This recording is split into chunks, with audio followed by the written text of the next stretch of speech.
when you look at the last meeting of Zelensky with Chuck Schumer and Mitch McConnell, in which Mitch McConnell says that we are going to send a message through this war in Ukraine. If they were that concerned about China and its role, why they started this war, this conflict in Ukraine in the first place? Because it seems to me that this war is not going the way they want it to be. The Russian economy is doing great right now, as Bloomberg reported just recently, and Germany's economy is shrinking. If that was in their mind, why we cannot have Russia in the middle to have some sort of balance between East and West? Well, you raised an excellent point, and that's something I've been advocating for many years now. Actually, 2 decades. I've been calling for a kind of a rapprochement with Moscow, that where the U.S. and Russia would have some kind of comprehensive grand peace agreement where we work out all of our major differences, and in all areas of their key interests, we would recognize those, and they would recognize ours. So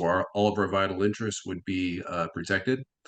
But unfortunately, as you alluded to, President Biden opted to choose this war. That's why I call it Biden's war in Ukraine rather than Putin's war in Ukraine, because Putin actually spent 15 years trying to resolve the Ukraine and NATO issue diplomatically.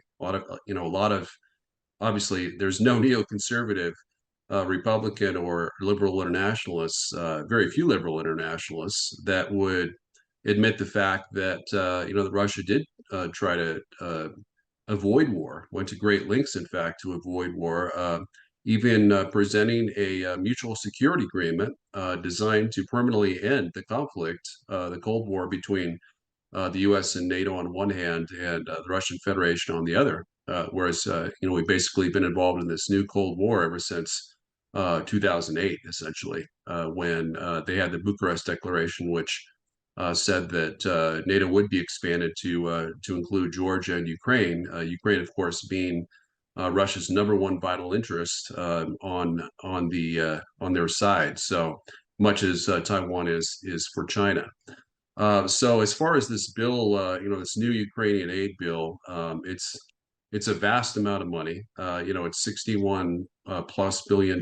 We've already sent Ukraine upwards of $115 billion at least, much of which, of course, is or a great percentage of which has been sold off in terms of U.S. arms to on the Ukrainian black market to enrich Ukraine's de facto dictator, Volodymyr Zelensky, and other regime officials. And this war I can't underscore the fact how very counterproductive it is to U.S. national security interests. I'm a great patriot here in the U.S., much as I'm sure you are as well. And it's important to recognize other countries' legitimate security interests. If the Russia and China were to establish a client state or an allied state in Mexico, Canada, perhaps even a secessionist Republic of Texas, we would we would invade, bomb, and annex all of Texas and call it a defensive war. I'm not justifying Putin by any means, but I think it's important to think through Russian eyes in terms of how we would feel under the same circumstances. And as Dr. John Mearsheimer has stated, the U.S. would act very similarly, if not, I would argue, even more brutally under the same circumstances, because it was in our national security interests to kind of roll back this enemy alliance that NATO poses to Russia in Ukraine. When you look at the Biden administration's strategy right now in Ukraine, do they have any clear plan in Ukraine? What they're doing? What's the end game for them right now? The only end game that I've been able to discern they have is to weaken Russia. They view Russia as some kind of Cold War relic, geopolitical foe. And granted, Russia is an enemy, but it's only an enemy because the U.S.'s policies have made it an enemy.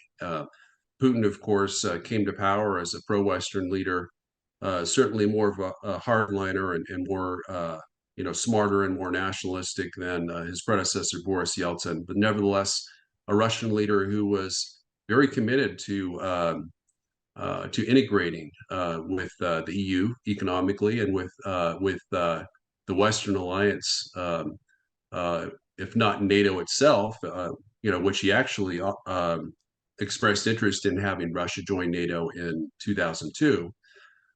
Then some kind of common house, collective security agreement, likely based on the OSCE, which includes all former Soviet republics as well as Europe, EU states and other neutral powers in Europe. So that is, there's been several great books published recently. One recent one is called "The Lost Peace," kind of how the U.S.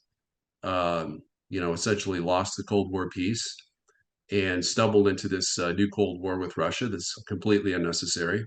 And the sad part is that the Biden administration really doesn't care at all about the lives of Ukrainians. It's all a farce.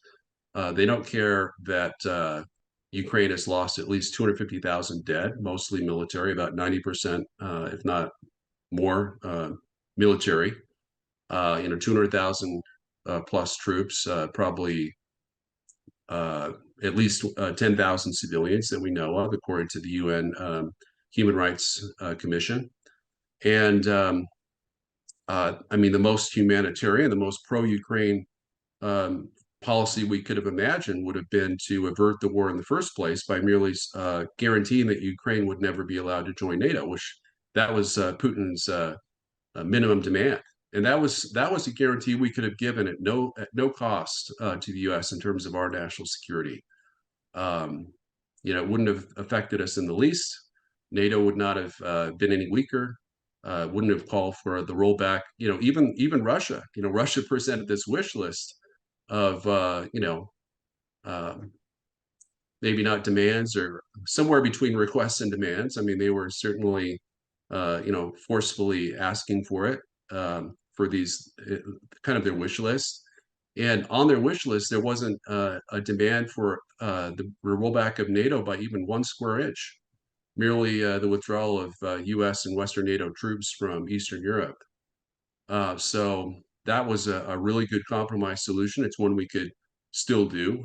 I've been working for Vivek Ramaswamy, as I think we've discussed, as one of his defense and foreign policy advisors. And he essentially adopted my recommended plan to end the war in Ukraine.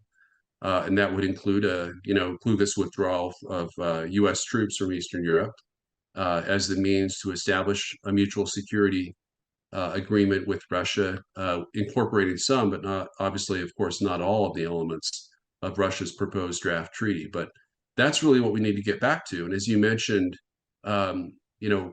we're facing a Sino-Russian alliance. Russia and China, when there's two nuclear superpowers aligned against one, and they're allied with two other nuclear powers, North Korea and Iran, it should be obvious to everyone that the U.S. goal should be to break up the enemy alliance, lest we be overpowered, either militarily in a war or otherwise. So no one seems to be concerned at all about that. In fact, the war in Ukraine has pushed Russia closer into its military alliance with China. And China, of course, is the big winner of the war thus far. You talk about this alliance. I think it's beyond alliance between Russia and China right now.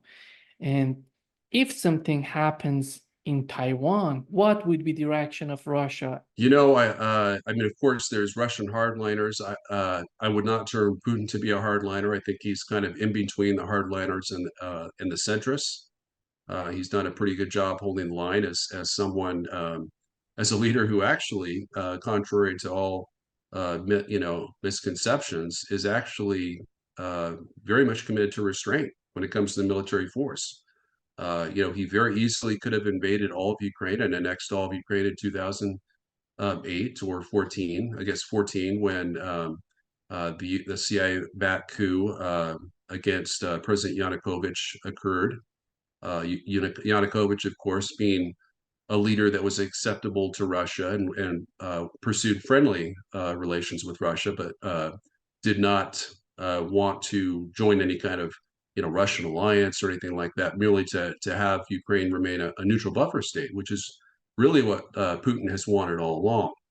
And this entire conflict, manufactured conflict that Biden really began in 2014 as vice president when he authorized the Maidan coup against Yanukovych, has really, that's really been, the reason that for the entire conflict. It's always been about NATO membership. Putin, of course, I mean, to the very last, I was monitoring Russian statements very closely all along. And in the run up to the war, it was 3 days before the war, and he still stated that any peace with Ukraine, peaceful agreement, had to be based on the Minsk II agreement. Minsk II agreement, of course, would call for all of Donetsk being returned to Ukraine, Donetsk and Luhansk, the entire Donbass region. So, if Putin was really hell bent on, annexing Ukraine or taking over Europe or invading NATO, one would think that he would have had much more expansionist aims, both with his draft peace agreement as well as his invasion of Ukraine, in which Russia gave up half of its occupied territory in a unilateral military withdrawal in April of 2002, in accordance with a interim peace agreement signed with Ukraine, since abandoned by Biden and Boris Johnson's behest. In your opinion, why was the eagerness of Putin to have some sort of negotiating table on Ukraine was perceived by the US elites as his weakness? What are the roots of these kind of thinking? So, as I mentioned, Putin has always wanted peace with the West, but his patience has grown very thin. And just realized I didn't fully answer your previous question, which is how would China react to how would Russia react to a Chinese invasion of Go Taiwan? And on. the answer I think is that they would ally with China against us and as an active participant in the war. I don't think they would necessarily attack the U.S. directly. I think they would let China try to destroy the U.S. with cyber and super EMP weapons, perhaps even a limited, a nuclear decapitation strike, counter space attacks. They might join in counter space attacks, but primarily just as an ally with China, perhaps I would say likely occupying and annexing Alaska, perhaps joining an invasion of Hawaii and perhaps even northern Japan.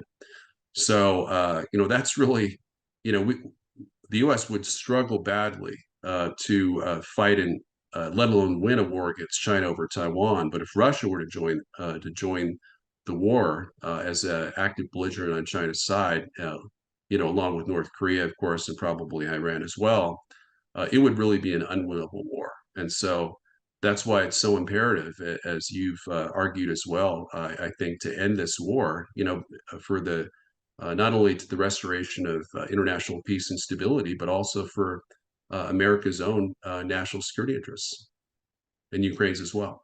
So, I mean, there's a lot of misperceptions that permeate the U.S. Foreign policy elites. We're led by neoconservative Republicans and liberal internationalists, Atlanticists who believe, like President Biden, that NATO is the be-all and end-all of U.S. national security, the very cornerstone of national security, not the U.S.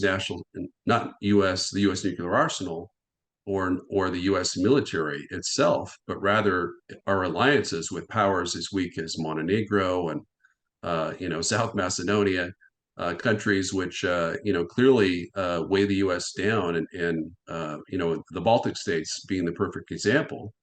Whereas if Russia were to stage a partial invasion of Estonia, Latvia, or Lithuania, then according to prevalent theory, we'd be forced to risk nuclear annihilation in a war against Russia to defend, hundreds of square miles of sparsely inhabited territory in the Baltic region. So I think it's kind of a zero sum mentality. I would argue that zero sum mentality, the Cold War mentality, just simply doesn't apply to Russia because the Putin government or the Putin regime, however you choose to term it, is not inimical, naturally inimical to U.S. national security interests. They're not communist led. They don't have expansionist aims. Their aims are primarily defensive. They would not have annexed any territory had Bush not, forced the Bucharest Declaration that Ukraine and Georgia would join NATO. They have annexed, of course, a territory the size of North Korea, but that was not Putin's primary aim. And in fact, he tried many times to return Zaporizhia and Kherson Oblast to Ukraine as part of his peace offers from February of 2022 to August 2000 or September 2022. But the U.S., they perceived Russia's military withdrawal from northern Ukraine, from three of the 8 Russian-occupied oblasts, as a sign of weakness, and they instantly transformed from being okay with Zelensky negotiating a peace deal, ending the war in Ukraine, to wanting to, essentially march. I don't want to say march on Moscow, but the idiotic ideas that I heard coming from liberal internationalists and neocon Republicans have been so absurd. That Russia would collapse. Biden could make Russia collapse economically. Putin could be overthrown and hauled, for in front of a war crimes tribunal at The Hague. And just a lot of self-delusion and hubris. When the U.S. Has sent a very minimal number of troops, some of whom have died in combat in Ukraine, and somehow we think we can defeat Russia when Russia, it's 35 times larger than Ukraine. They have, 5 to 10 times as many artillery pieces, tanks, combat aircraft, 5.3 times more people. It's 11 times larger economically. There's never been any chance at all that Ukraine could win the war, and therefore the only humane foreign policy for the U.S. has always been to secure a peace with Russia on the best terms possible for Ukraine. But the Biden administration is trying so hard to force Congress to pass some funds for Ukraine. Do you think at the end of the day, would Biden be successful in its attempts to do that? I've heard mixed reports. The Republicans, as of now, even the neoconservative Republicans, are holding strong, using the question of border security, or the issue of border security, to oppose, as kind of a pretense to oppose further aid to Ukraine. And I've been impressed that they've stood so strong and unified thus far. But of course, we know, the neocon Republicans are always going to, ally with Biden in the end. Mitch McConnell, of course, being the prime example. He's been pushing Ukraine aid all along, even though he's been paid $50 million by communist China. He's trying to, continue to foment open war with the Russian Federation. And it's produced a complete disaster for Ukraine, and it threatens to spill over into a Sino-American war, a second Sino-American war, of course, the first being fought over Korea, in which China successfully killed about 35,000 U.S. troops. But this is a disaster. It's an avoidable disaster. These are avoidable wars. World War III is imminent, but it's easily avoidable by U.S. politicians and other Western leaders that are, have the courage to choose peace over war. And of course, with Biden, he's been the exact opposite. He's consistently chosen war over peace. The Democrats, when I grew up in the 80s, were a peace party. They were an anti-war party, and now that has flipped with the majority of Republicans being the anti-war party, the pro-peace party. So that's why it's so imperative that we elect a president like Vivek Ramaswamy, Governor DeSantis, or even President Trump to replace Biden, because those are the 3 leaders that will pursue. They're on record saying they would end the war in Ukraine and make peace with Russia. And one or more of them, I think, would have a better chance of making peace with China over Taiwan as well. In Europe, we are facing huge changes in terms of their leaders. Emmanuel Macron and Olaf Scholz are not that good in their position right now. It seems that they're going to be removed from power. And we had in Slovakia, we had in Netherlands, leaders from the far right, far left, all of them, what's make them so united? It's this policy against the war in Ukraine. They are all against the war in Ukraine. Do you think at the end of the day, would they have some sort of leverage on the Biden administration? or whoever gonna be the next president of the US to bring this war, this conflict, this disaster that nobody's benefiting from that to some sort of sanity. You know, I've described Europe as kind of a dominion of the U.S. The U.S. has what I describe as a liberal empire that it's tried to push all the way into Ukraine, to Russia's full borderline. Obviously, it succeeded in doing so in Finland, the Baltics, Poland, of course, also bordering on Kaliningrad. Um, so I think, for better or worse, and I would say a lot worse, Europe really finds itself hard to cut itself off or take a different, a wiser course or a different foreign policy path from that of U.S. leaders. So I think they look to the U.S. to call the shots in terms of defense and foreign policy, because they still view Russia as a threat. They don't think if the U.S. were to leave NATO, I think they'd be really alarmed and they would pursue peace with Russia out of necessity. I think that's a great idea. It's one I've championed since 2019 when I described NATO as a millstone around America's neck that could drag us down to an unnecessary nuclear war with the Russian Federation over the Baltic states, for example.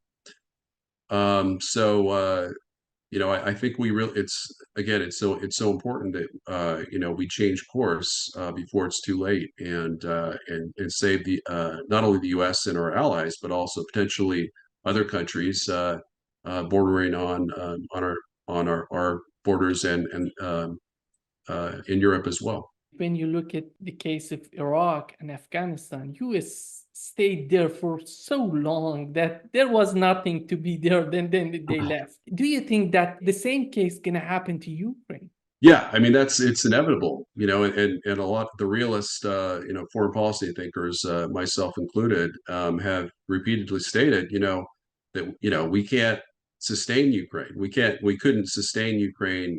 We were giving in their war effort, without U.S. aid, Ukraine would have long ago collapsed or been forced to make peace with Russia on the terms they proposed.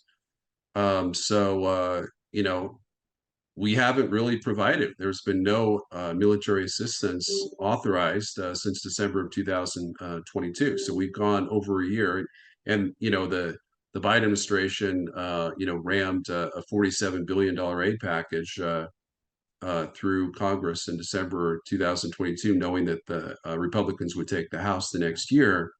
Then it'd be much harder to pass it through a Republican-led House, but it's not feasible. I mean, all the reports I've seen say that Biden, behind the scenes, he has told Zelensky that he wants Zelensky to open negotiations with Russia and negotiate a peace in which they would essentially give up all the not formally cede but recognize Russian de facto control over the annexed regions of Ukraine, the five oblasts, in exchange for perhaps Ukrainian NATO membership. Now that's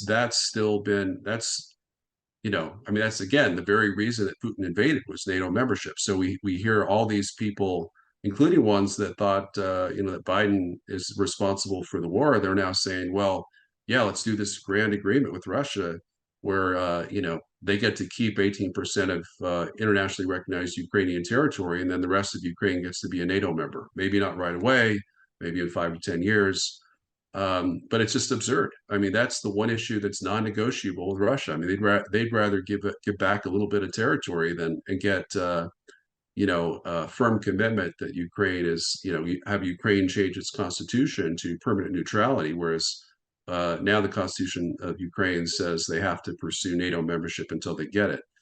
So that's we need to be smart and wise in our foreign policy decisions, return to a policy of restraint. And this policy has been most disastrous for Ukraine. Ukraine has lost 30% of their GDP. They've lost 30% of their population, both to refugees and annexations. And they've lost, over 50% of their critical infrastructure has been destroyed. All these lives, they've lost 250,000 lives, probably a lot more, but probably minimally 250,000 lives. the longer this goes on, the more devastating it will be for Ukraine. And Ukraine is already substantially destroyed with reconstruction costs up to $1 trillion. So Putin has been he's never, he's had reasonable peace terms on the table since early March. The U.S. has ignored that. The Biden administration reportedly supported peace with Russia right up through mid-March, and then they, gradually came to this open-ended war. Where there's no end game. The only end game is to weaken Russia. It's not to protect or defend Ukraine. It's to use them as cannon fodder. Use the Ukrainians as cannon fodder.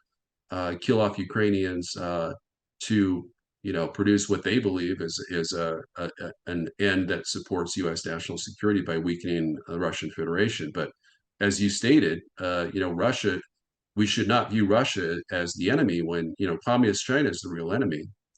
And we, of course, have to peacefully coexist with China. I'm not advocating war with China. I'm trying to avoid that as well with my compromise peace agreement over Taiwan with China.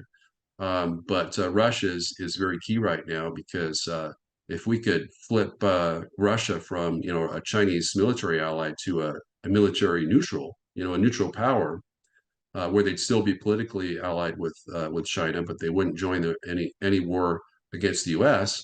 That might make China think twice about risking all-out nuclear war with the United States. Are we going to have some sort of problem in Ukraine considering these neo-Nazis? Well, I mean, that's the one area I would differ from the way Russia's characterized Ukraine. I don't believe neo-Nazis control the Ukrainian government. Of course, we know that the Azov regiment is 100% neo-Nazi. Certainly, there are other factions in and out of the Ukrainian government that are neo-Nazi or extremists.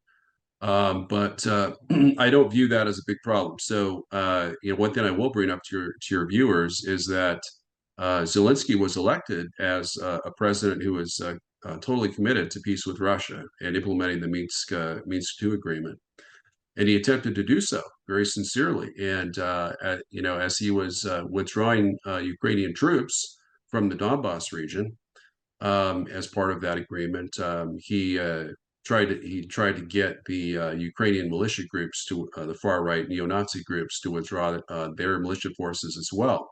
And in response, they put his wife's name on the Ukrainian kill list. So they threatened his wife with assassination. So that was kind of the turning point for him, in which he decided to pursue a more militarist and anti-Russian policy that led to this unfortunate war. But at this point, he's in a much more precarious position where it's unclear whether he could survive politically if he were to do an about face. I mean, I think that he'd have a reasonable chance of um, retaining power temporarily. I don't think he would be assassinated if he were to do an armistice agreement with Russia along the lines I advocated in my September 2022 national interest piece. But he may have those fears because his family's been personally threatened by the far right neo-Nazis before. But no, I don't think that they're a serious obstacle to a post-war scenario. We have a lot of talks about how Biden could have reacted to this conflict in Gaza. Most people that I talk with, they're not satisfied with the Biden's policy in Gaza and Israel. In your opinion, what was the main problem of the Biden administration's policy in Gaza? Well, I think that the Biden administration went too far to give Israel a blank check. We've seen what happens when countries give blank checks to other countries, like smaller countries, as Germany did to Austria-Hungary during World War I, and that in dealing with Serbia, and that dealt to the First World War that led to the First World War, which cost the lives of 40 million people, and then subsequently the Peace of Versailles, which First World War birthed communism and Nazism, and then the Peace of Versailles did as well. So I don't think I don't think the chances of World War III are that great over the Gaza conflict, because I think all parties, I think there's cooler heads will prevail in Israel and Iran. Iran, I believe, is a nuclear power. I know that's not a widely accepted view, but based on my research, it's had nuclear missiles for some time now. Not a large arsenal by any means, but certainly long-range missiles that could hit Israel, NATO, and perhaps one or two that could range the United States of America. And Israel, of course, being the fourth largest nuclear power in the world with 400 nuclear weapons. So Iran doesn't have any desire, I think, to attack Israel directly. They're very happy to do so through proxy attacks to attack both the U.S. and Israel with the Houthis in the Red Sea, of course, and then Iranian proxies in Israel and Syria, Iraq and Syria, where U.S. Troops are still deployed for no reason. You know, as you mentioned, there was no reason to invade Iraq, and I was vehemently against that, and actually lost my prized position on the U.S. Army headquarters staff as a civilian as a result of my, public opposition to Bush's war plans to invade Iraq. I think the mistake has been they've given Israel just too much leeway. And I'm not necessarily saying that the U.S. should control Israel. What I'm saying is the U.S. should not be providing military, arms and military assistance to Israel unless it pursues a more reasonable policy in Gaza.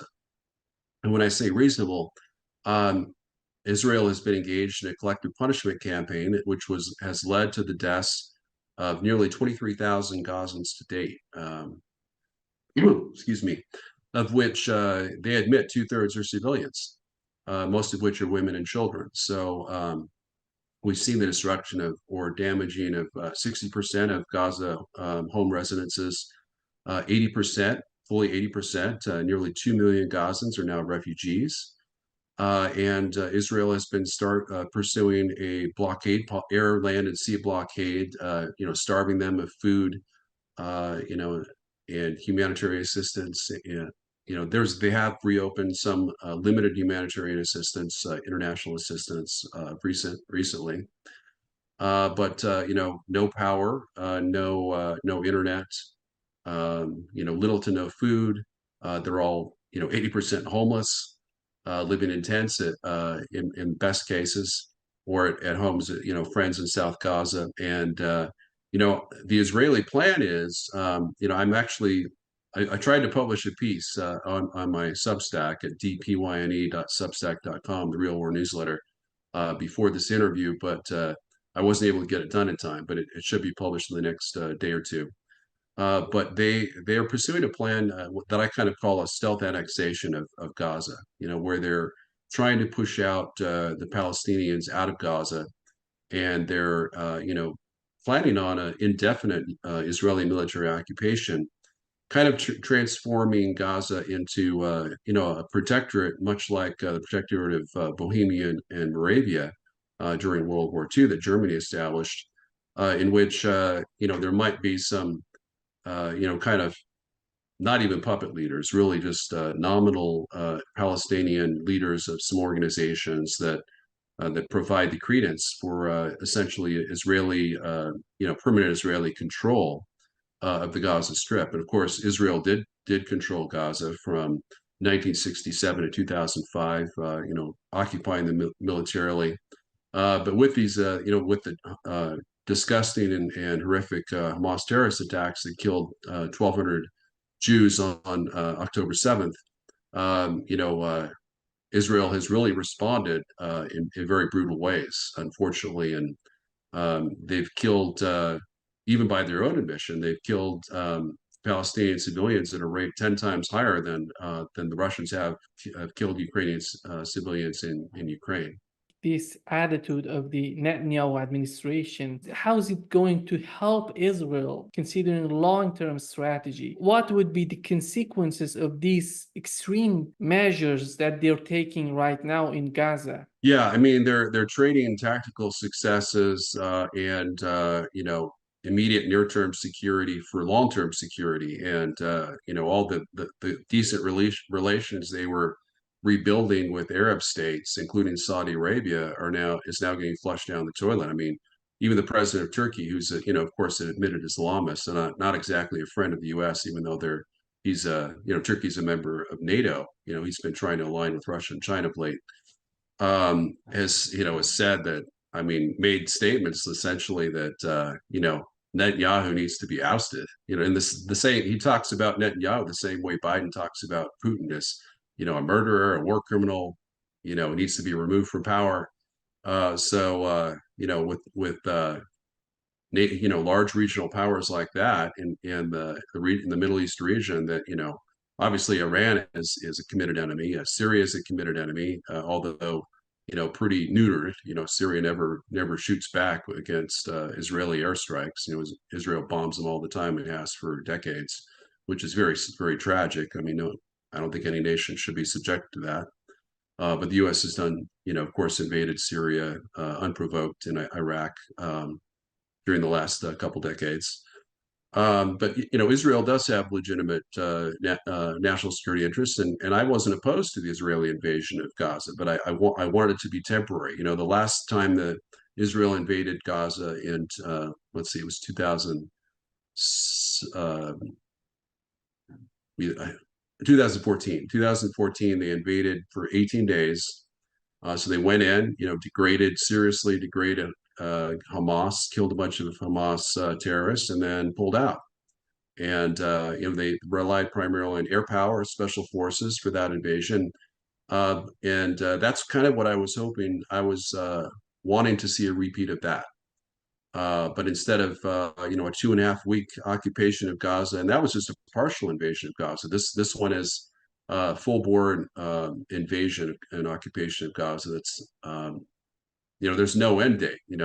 I would love to see. I would like to see. I'm not adverse to the Israeli plan for the assimilation of Gaza, providing they give God-given rights to the Gaza civilians of the freedom of life, liberty, freedom of expression, freedom of speech, freedom of religion, education, whatnot. If they could have all those rights, I would be okay with Gaza citizens not being able to vote.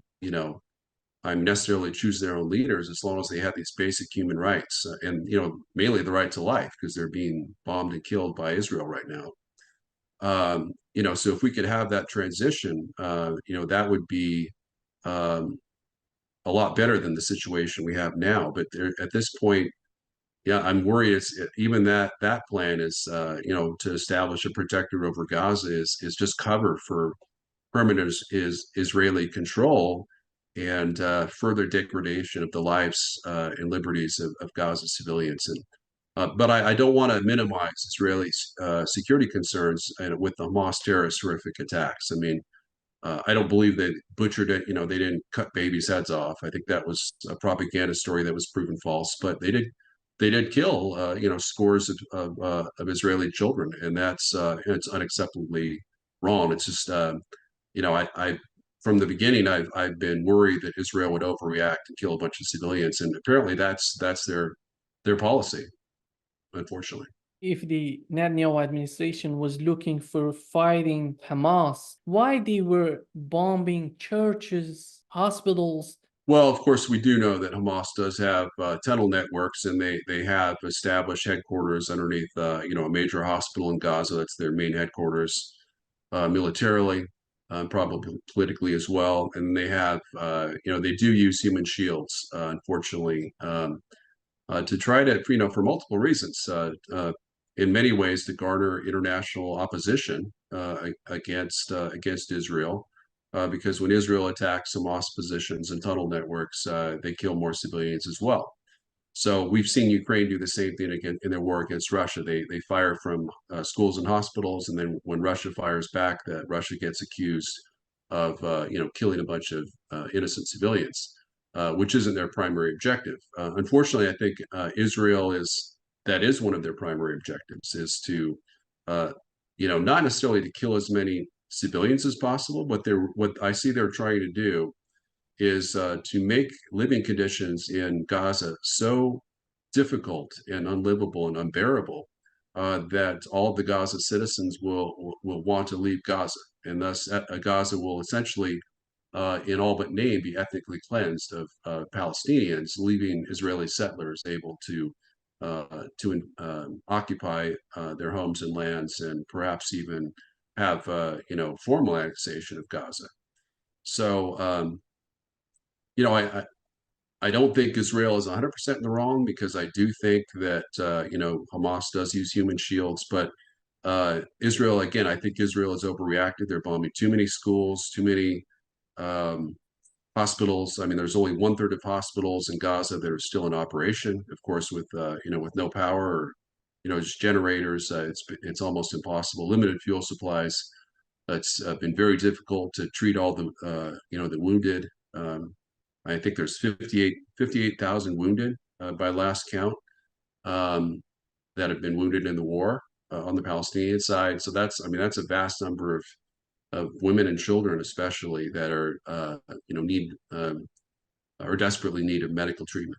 You talk about these relations between Erdogan from Turkey and Netanyahu. We know that 40% of oil in Israel comes from Azerbaijan, goes through Turkey to be then in Israel. When it comes to these precautions between Netanyahu and Erdogan, they have tremendous problems if Turkey cuts this line of providing oil to Israel. But it seems to me that the Netanyahu administration doesn't consider any of this. Well, I think it's because Biden has issued essentially a U.S. security blank check to Israel, essentially saying, they reportedly even stated, don't worry about Hezbollah on your northern borders.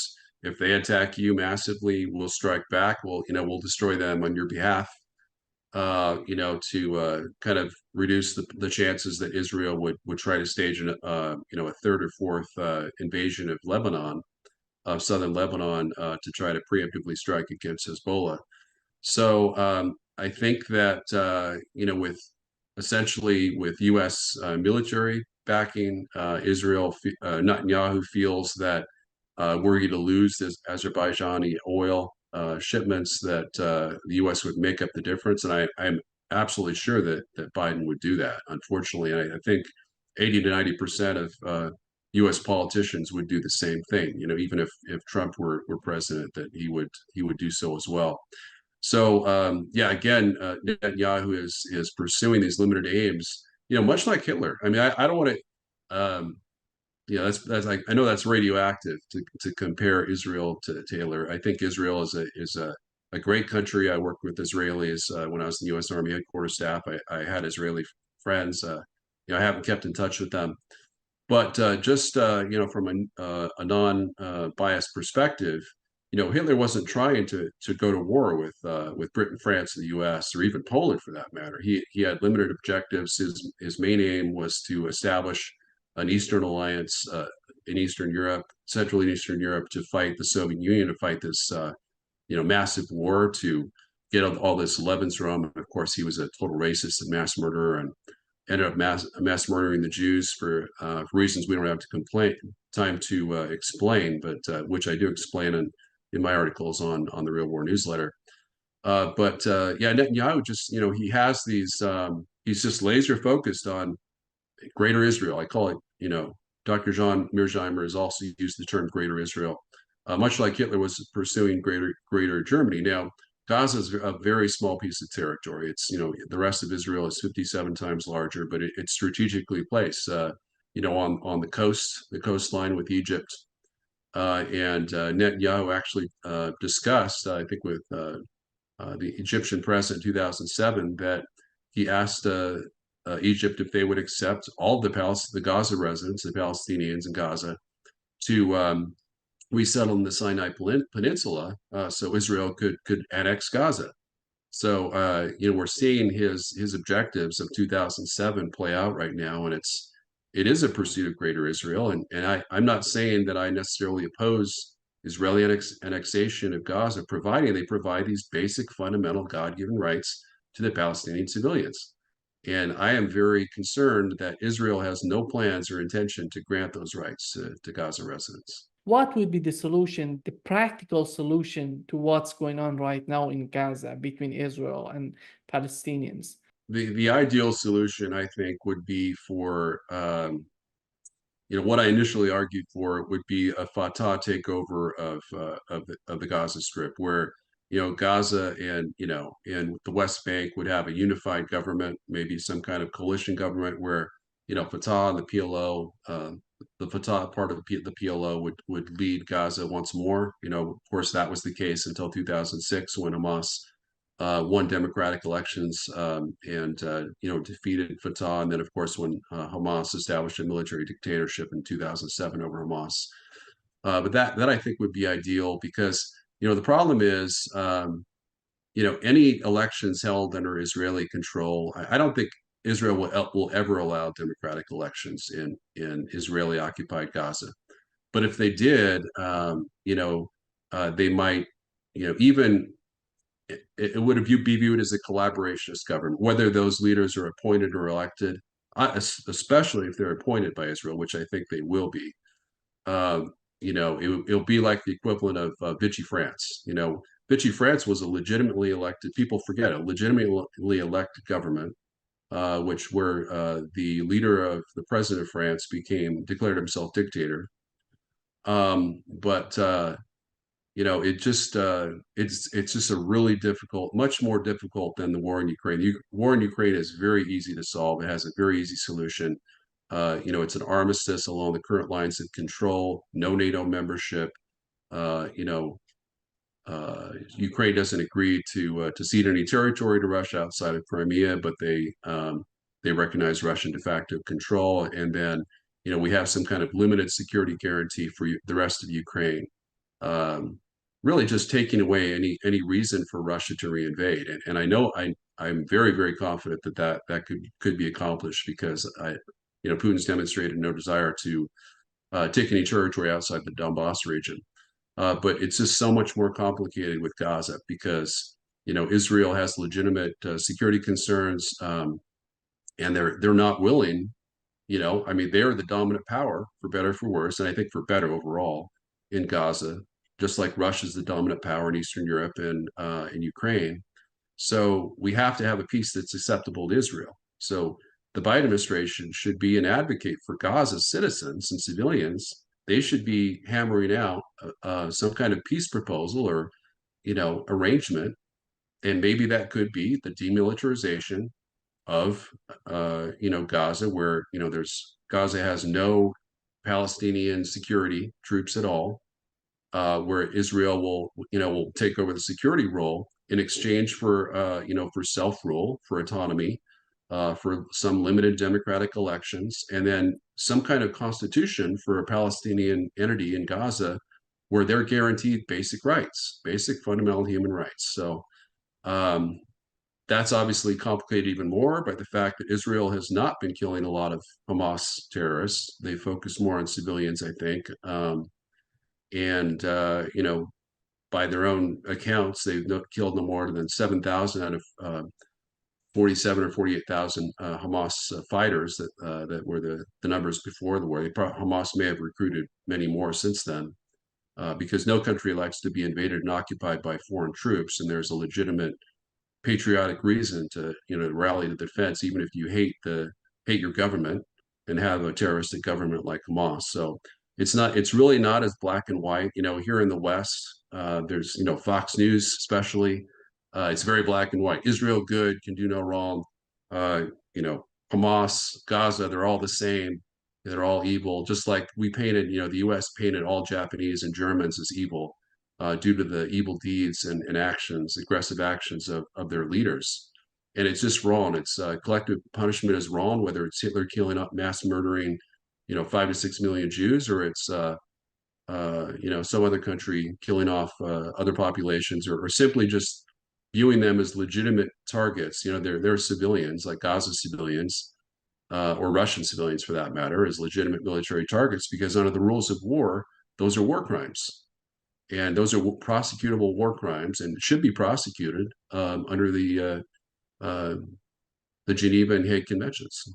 David, what's going on right now in the Red Sea? When it all started, we thought that Saudi Arabia and UAE going to be part of this, but they didn't participate in this operation. And Europeans are not willing. France was not willing to do that as well. With all that said, how do you see the policy in the Red Sea? Are we going to have some sort of escalation in their operation, or the US, the Biden administration, gonna have some sort of negotiations with some Arab states to calm down everything in that region? Well, I mean, Houthis are a really legitimate target for us because they've been firing a lot of advanced anti-ship missiles in the direction of U.S. warships and against merchant vessels of various countries. So that's an area where I strongly support U.S. military action. I think Biden did the right thing in attacking dozens of Houthi targets. I do, of course, I do share the concerns of some fellow conservative Republicans in Congress that have said that's unconstitutional. He didn't declare, Congress didn't declare war. Um, Ideally, there should be some congressional military authorization, but I think those initial strikes were, uh, you know, authorized under the Constitution. I think further strikes should be approved by Congress. But shutting down 95% of Red Sea traffic, I think that's just unacceptable. It's that's something the U.S. has stood for, even when we were a small power, is the rights of freedom of navigation, freedom of commerce. I do think that's legitimate. I don't know to what extent we can cooperate. I know there were 5 countries involved. It was 4 other countries in the U.S. that were involved in the airstrikes. I'd like to see the highest possible degree of international cooperation with Arab states as well, as we try to, work to prevent any further Houthi attacks. I think those airstrikes sent the right message.